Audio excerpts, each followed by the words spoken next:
Hi there. Today I thought we could have a little chat about my favorite books of 2020. Now, we all know 2020 was a crap year, but I read some good books. I actually have, how many do I even have on my list?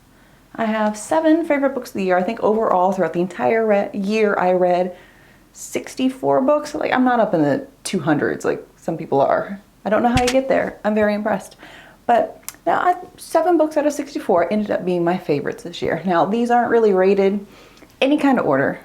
My rating system is just how much I enjoyed this. There's no specifics getting into anything.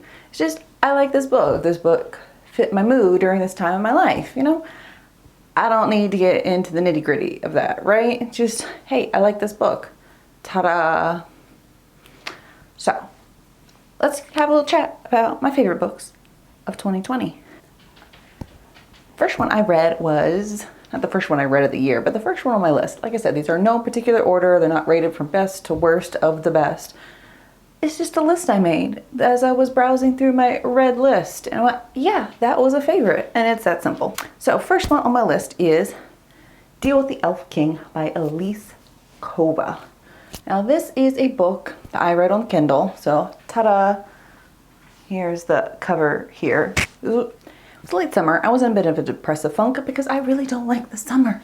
But I picked this one up, just trying to get out of a really epic reading slump, quite frankly.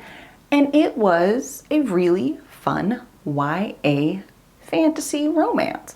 You know, that's a genre the last few years that I've come to really enjoy, either or both new adult and YA fantasy romance.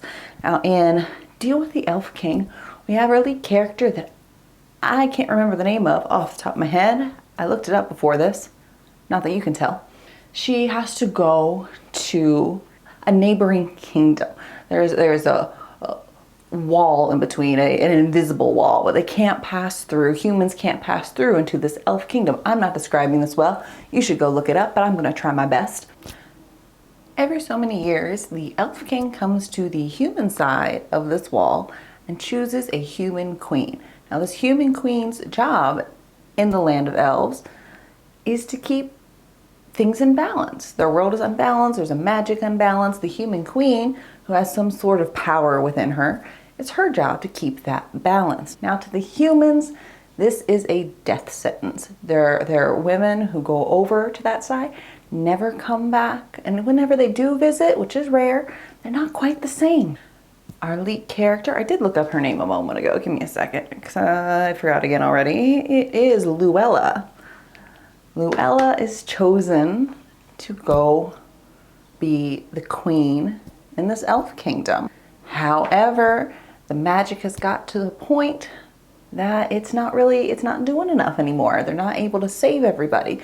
And she takes it upon herself to figure out how to save both the elf kingdom and the human realm. It's a simple read. Let's be honest, it's a simple read. But this book is on my list because of my enjoyment factor. I mentioned there's no real rating system to this, just how much I enjoyed the book. I devoured this book. It had a good romance. It is more on the YA side. It's not a new adult like a lot of them are. But it is a genuinely enjoyable read. I gave this one 4 out of 5. If you enjoy fantasy romance, I definitely recommend you trying it. I really enjoyed it. There is also, once you're done with the book, after, I read the Kindle version, there's a little snippet at the end if you email the author, and then she sends you a little snippet of an epilogue from the book. I did that as well. It was interesting. It was nice seeing, things that happened after.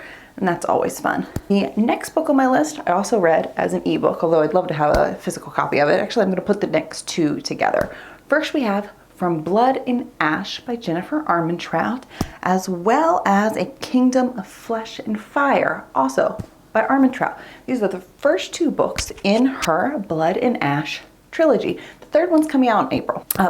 First book, Blood and Ash, I gave a 4. Second book, Kingdom of Flesh and Fire, I gave a 5. This is also a fantasy romance series. However, this is a new adult fantasy romance. And, being such, it pulls a lot, and Armentrout has mentioned it herself, it pulls a lot of influence from Sarah J. Maas's work. You can feel it, but it's a good thing. Like, I enjoy Moss. If you enjoy Moss, you'll probably enjoy this fantasy series by Armentrout. It's a pretty simple connection. I absolutely love these books. I've read them both twice this year, and they're around 500 pages each. I'm not a big book reader. I like little books, little skinny ones. I don't have much attention span. So for me to read both of these twice is quite the feat. Now, again, I don't describe well, so I'm gonna pull up my Goodreads so that I don't make any more of a fool of myself than I already have. So, just wanted to remind myself a little bit, just a little bit. We have Poppy, the maiden of this fantastical kingdom. She is removed from the other humans by, I forget what they call themselves. Man, I'm not good at this, am I? Can't describe a thing. She is the chosen. She was removed by, who are they? I don't know. It's not a real good description here. Oh. She's removed from society by these other beings. They were once human, but they went through the ascension, which is never, at least not in the first book, it's not described in a lot of detail. So you're left kind of in the dark about exactly what the ascension is. And that's kind of the point. This book is written from Poppy's point of view, and she's not real sure what the ascension is either. She's told that she has to take part in it, and that her part in the ascension is integral. No one else can ascend without her. That's all she's really told. Is she's been told this her entire life, so she doesn't question it. This is just, to her, it's just her life. This is her goal in life. This is what she was raised to do. This is what she's fed and clothed to do. This is her job. Is at one point, she doesn't know exactly when, this is her job to go and be part of this ascension. She doesn't question it. You know, she definitely has some abuse in her history, and some of it is on page. So it speaks about both physical and mental abuse, just as a trigger warning for you. But she's been abused mentally, emotionally, physically for so long that she stopped outright questioning these things that she's told. But then, of course, we have a guard who comes and replaces one of her guards, because she's an important person. She has a personal guard. He replaces her guard who died. His name is Hawk.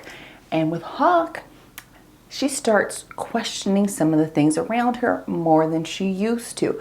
Now, of course, mayhem and antics ensue, as you would expect in a fantasy. And I love this story. I don't want to give too much away because it is really wonderful. I absolutely love it. I'm probably going to reread it again this year prior to the third book's release in April. So she has this job that she's supposed to do. She starts to question these things, and this is about her journey of discovery of herself and the world around her.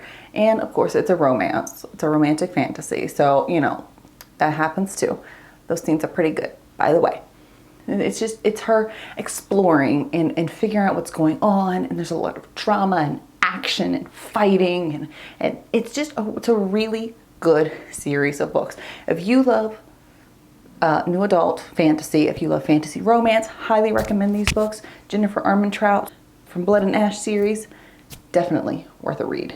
Now, the next one in this list is the third book in S.A. Chakraborty's, I never remember the name of anything, we should have learned this by now, City of Brass Trilogy, which is called The Empire of Gold. Now, I love the other two books in this series. Absolutely love them. City of Brass, Kingdom of Copper, and then Empire of Gold. Chakraborty has set up such an immense, complex, interesting world with these dynamic, fascinating characters. And what I love most about this book, like I said, it's a third in the trilogy. I'm not going to give you a lot of plot points because it would ruin the first two books. And that's, it's worth a read. If you haven't read it, you should do that.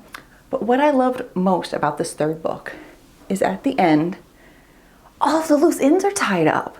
They're tied up nicely and in an organic and believable way that fits with the story. Things aren't just thrown in your face. It's not just like, haha, the subplot we put over here, we're not going to explain that.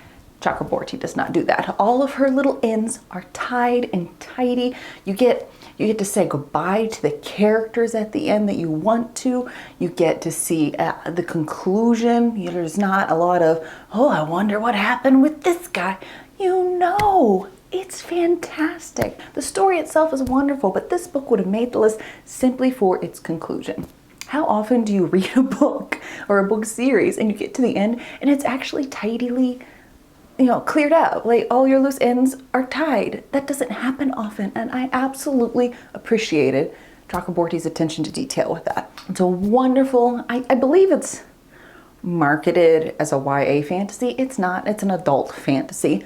Don't let the YA label you see on Goodreads or whatever steer you. This is an adult fantasy. There's a lot of violence. It's graphic. There's a lot of death. There's, I'm not sure the word for it, body dysphoria. Things that people's bodies are changed in ways that, some people would find very uncomfortable. So just as a warning for that. But it is an excellent series. Loose ends tied. I love it. It's just wonderful. Chakraborty's writing is engrossing. I highly recommend these books. Next, I actually have a copy of is We Hunt the Flame by Hafsah Faizal. Ooh, had her name all covered. Now this one came in an Outcrate box, I believe in 2019, actually, now that I think about it. Yeah, it came in an Outcrate box in 2019. I just read it this year. Again, 2020 was a crap year. I was in the middle of a horrible reading slump right at the beginning of the pandemic. And I read this book. I'm just hoping for a distraction, just a way to get my mind out of things. This book gave that to me. We have Zafira, who is a hunter who disguises herself as a man in order to leave her village, which has been cursed. It used to be a prosperous village. It was warm, plenty of food, plenty of water, but at some point it became cursed, as most of the towns in this area have been. And now they're no longer able to get food. It's constantly freezing there. There's snow, there's not a lot of animals. It's hard to grow things because of the cold. So Zafira goes out into this forbidden forest that no one ever comes back from alive, and she hunts in order to feed her people. Now her people do not know that it's her doing this. Women aren't treated well, so they assume she's a man. She dresses herself as a man to do this so that, she's not ridiculed or persecuted for her actions. But after she's doing this, because she's not supposed to be able to, no one's supposed to be able to go into these woods and come back alive or come back sane, none of the above. She does this, but someone finds out about the hunter, which is Zafira, and she gets sent on a quest in order to, save the world, quite frankly. And it's an epic adventure, long traveling. I'm not explaining this well. I never do. You'll get used to it eventually, I hope. She and the prince of the actual ruling class go on this quest. Now he is another hunter of sorts, except he's hired by his father, the king, to hunt people who he views as traitors to the crown. He does not like this job. I believe his name is Nasir. He does not like this job. He doesn't want to do it, but he does it because his father is the king. And obviously, being the king, he has things to hold over Nasir's head. If Nasir does not do what his father asks, his father is going to hurt the people that Nasir cares about. So he does his best. So these two go on this adventure to try and save the kingdom. It has some romantic elements to it, so if that's something you're into, that is in here, but it's not a prevalent in-your-face plotline. But it is a great epic fantasy. You really get to know the characters, you get to know how they're thinking and feeling, and you understand their actions, and their actions make sense. It is a wonderful story, and definitely one of my favorite reads of 2020. The next book we have is Heart So Fierce and Broken by Brigid Kemmerer. Now this is the sequel to, where is it? A Curse So Dark and Lonely. The third book in the series, also coming out this year, I believe early February. I'm not positive. I think so. Might be wrong. But in this book, it follows closely after the conclusion of A Curse So Dark and Lonely, except we follow a different set of characters. So in the first book, you have Ren and Harper. And, you know, I love that book. It was a wonderful book. And usually I was expecting the second book in the series to just not be as good as the first. I was wrong. This one far surpassed it. I gave the first book 4 stars. This one is the only book this year I think I gave a full 5 stars to. Actually, I take that back. I gave 2 books 5 stars. This one and Kingdom of Flesh and Fire. In this one, we follow Gray and Leah Mara. And again, it's a sequel. Don't want to give a lot away if you haven't read it, but it is, the first one's a Beauty and the Beast retelling. This one follows the same storyline, but it loses that Beauty and the Beast aspect. So if you're looking strictly for a retelling, this is not it, even though the first one was. As we follow Gray, who's a very different character from Ren, as he is trying to evade aspects of his past and to keep the people around him safe. Now I can put this down instead of like waving it over here in the corner awkwardly.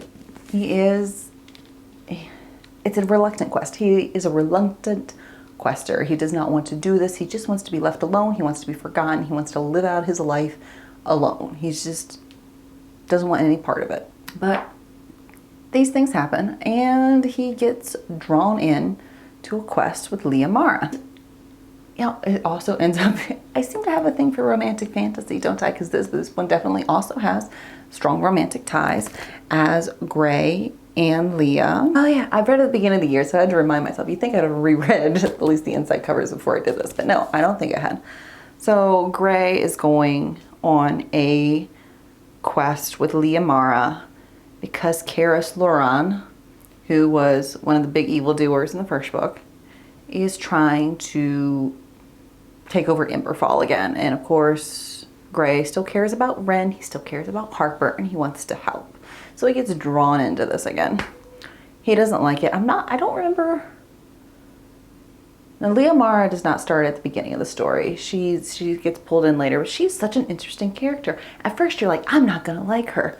She's really, I don't know. But you really start falling in love with her once you understand her motivations. And that's something I really like about these books. The characters' motivations are obvious.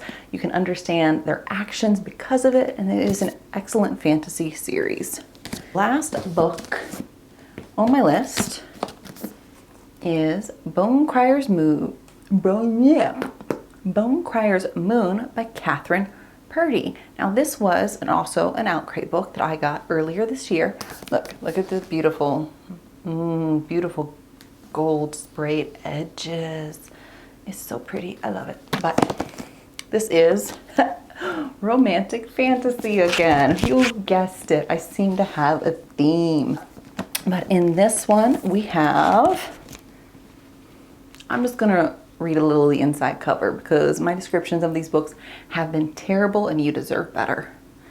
They alone can keep the dead from preying on the living, but their power to ferry the spirits of the dead into Goddess Alera's night heavens or Tyrus's underworld comes from sacrifice. The gods demand a promise of dedication at the cost of the Bone Crier's one true love. We are following one of the potential Bone Criers, and part of what they have to do is find who their one true love is in the whole world and lure them to this bridge with a whistle and kill them. And then whenever they make these kills, they get they get a type of power. Like they kill powerful animals and creatures, and they take a bone from that creature, and they now have that creature's power. Same happens when they kill their one true love.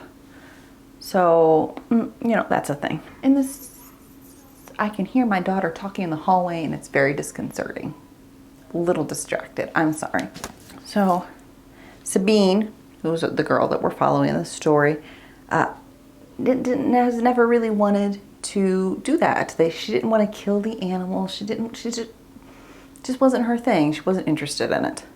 But she did it because her best friend was one of the most powerful upcoming Bone Criers. So she wanted to help her friend. So she went along with her friend and did these things. And here she is. Oh, I'm sorry, Elise. Goodness. I can hardly read. Yeah, it's Elise. Ailesse. That is kidnapped instead of Sabine. Sabine's the more docile one. Elise is the more assertive one who's like, yeah, let's kill these things and become powerful. And, oh, kill the man. Do it. That's her. But she gets captured and Sabine is trying to save her. But in the process, Elise learns a little bit about this one who's supposed to be her one true love that she was supposed to kill. And of course, being her one true love, she starts to love him because that's how that works, right? But antics ensue, obviously, with any work of fiction. And they start trying to save the world again. Now, I only gave this book 4 stars because there's a side character in this book that I despise with a fiery passion. She's terrible. I hate her. I hope she's not in the next book, which is coming out later this year. Yeah, those are my top, what did I say, 7 books of 2020. I described them all very badly. You are welcome. They truly are good books. I really enjoy new adult fantasy. I'm moving a little bit away from YA fantasy, but if you enjoy it, give these books a try. They're excellent. I love them. They gave me some peace and happiness in 2020, which is kind of hard, was difficult to do. Yeah, if you want to tell me any of your favorite books from 2020, drop it in the comments below. I'd love to hear about them. I'd love to hear about books maybe I haven't heard about before. So, if you enjoy similar things, let me know, and I'll talk to you soon.